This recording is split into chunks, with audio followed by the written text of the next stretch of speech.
કાશ્મીરના પહેલગામમાં આતંકીઓએ 26 લોકોને ગોળી મારીને હત્યા કરી હતી. તો આ હુમલામાં લગભગ 20 અન્ય ઇજાગ્રસ્ત થયા હતા. ત્યારે ઉદ્યોગપતિ મુકેશ અંબાણીએ ગુરુવારે જમ્મુ અને કાશ્મીરના પહેલગામમાં પ્રવાસીઓ પરના ઘાતકી આતંકવાદી હુમલામાં ઇજાગ્રસ્ત થયેલા લોકોને મફત સારવારની ઓફર કરી હતી. તેમણે જણાવ્યું કે આતંકવાદ માનવતાનો દુશ્મન છે. રિલાયન્સ ઇન્ડસ્ટ્રીઝ લિમિટેડના ચેરમેન અને મેનેજિંગ ડિરેક્ટર અંબાણીએ એક નિવેદનમાં જણાવ્યું હતું કે તમામ ઇજાગ્રસ્તોને મુંબઈની રિલાયન્સ ફાઉન્ડેશન સર એચ.એન. હોસ્પિટલમાં મફત સારવાર આપવામાં આવશે. તેમણે શોકગ્રસ્ત પરિવારો પ્રત્યે દિલથી સંવેદના વ્યક્ત કરી છે અને ઇજાગ્રસ્તોને ઝડપથી અને સંપૂર્ણ સ્વસ્થ થવાની શુભેચ્છા પાઠવી હતી. મહત્વનું છે કે પહેલગામ આતંકી હુમલાની સ્થાનિક અને આંતરરાષ્ટ્રીય સ્તરે વ્યાપક નિંદા કરવામાં આવી છે. તો વડાપ્રધાન નરેન્દ્ર મોદીએ ગુનેગારોને ન્યાય આપવાની પ્રતિજ્ઞા લીધી છે. તો ભારત સરકારે કાશ્મીર ખીણમાં સુરક્ષા કડક કરવા, સિંધુ જળ સંધિને સ્થગિત કરવા અને પાકિસ્તાની નાગરિકોને ભારત છોડી દેવા સહિત અનેક પગલાં લીધા છે.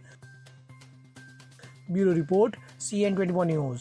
હવે જુઓ દેશ દુનિયાની તમામ ખબરો તમારી આંગળીના ટેરવે. ઉઠાવો મોબાઈલ અને Google Play Store પરથી ડાઉનલોડ કરો અમારી CN24 ન્યૂઝ મોબાઈલ એપ.